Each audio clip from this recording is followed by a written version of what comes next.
நம்ம செஞ்சாச்சு கோட்டைக்கு அனுப்பணும்னா ஒருத்தரும் உறுதி எடுத்துக்கணும். ஒவ்வொருவரும் எவ்வளோ அசிங்கம், எவ்வளோ அவமானம்.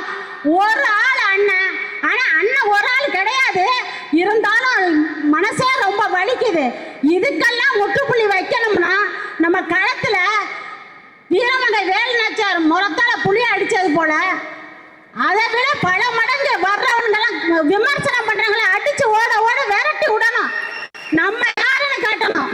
வாக்கே இல்லை அரசியல் கட்சிக்கு, வாக்கே கிடையாது. அவங்க என்ன சொல்கிறாங்க, 2% வாங்கிடுவீங்களா, 3% வாங்கிடுவீங்களா, சதவீதத்தை அவங்க சொல்கிறாங்க. வாக்கே இல்லாதவங்க அப்படி நம்மளை குறைச்சி மதிப்பிடும் போது நம்ம யாருங்கிறத களத்தில் காமிக்கணும். ஒவ்வொருவரும் புலியாக மாறணும். அண்ணன் நாங்கள் உறுதி ஏற்றுக்கிறோம். அண்ணன் எங்கள் நாகப்பட்டினம் தொகுதியில் 3 சட்டமன்ற வேட்பாளர் உறுதியாக கொடுப்போம்.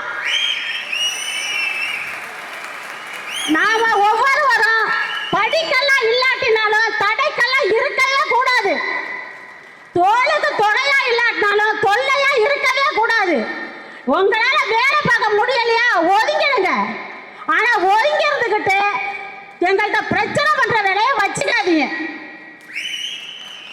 இப்ப நம்ம நிறைய தற்கொலை பிள்ளைங்களையும் பார்க்குறோம். நான் அணில் குஞ்சம் நிறைய பேரை பார்க்குறோம் நம்ம தேர்தல் காலத்தில். ஆனா நான் உண்மையிலே சத்தியமா சொல்றேன், இது மாதிரி படிச்ச பிள்ளைங்களுக்கே அறிவு இல்லாம போனது அந்த அறிவு கட்ட கூட்டத்தில் மட்டும்தான். எனக்கு நான் வரும்போது சொன்னேன், எங்களுக்கு இடம் கிடைக்கல, வெளியில போய் குளிக்க போனோம். அப்ப சொன்னேன், ஏதோ பேச சொல்லிட்டாங்க, என்ன பேசுறதுனே தெரியல அப்படின்னு சொல்லிட்டு இருந்தான். அப்ப அந்த அந்த குளியல் அறை வச்சிருக்காரு சொன்னாரு, சீமான் பிள்ளைங்களுக்காக சொல்லி கொடுக்கணும், நீங்க தரமா பேசுறவங்க அப்படின்னு சொன்னாங்க. நம்ம வந்தா போனா கலையிறதல்ல, ஏதோ கை தந்தாங்க விசில் அடிச்சாங்க போனோன்னு இல்லை. இன்றையில இருந்தாவது ஒவ்வொருவரும் களத்தில் அவங்கவுங்க வேலையை கடமையை உணர்ந்து ஏன் வேட்பாளரை நான் சட்டமன்றத்துக்கு அனுப்புவன உறுதியோட செல்லுமாறு இந்த பொதுக்குழு கூட்டத்தின் வாயிலாக கேட்டுக்கொள்ள விடைபெறுகிறேன். நன்றி, வணக்கம். நாம் தமிழர்.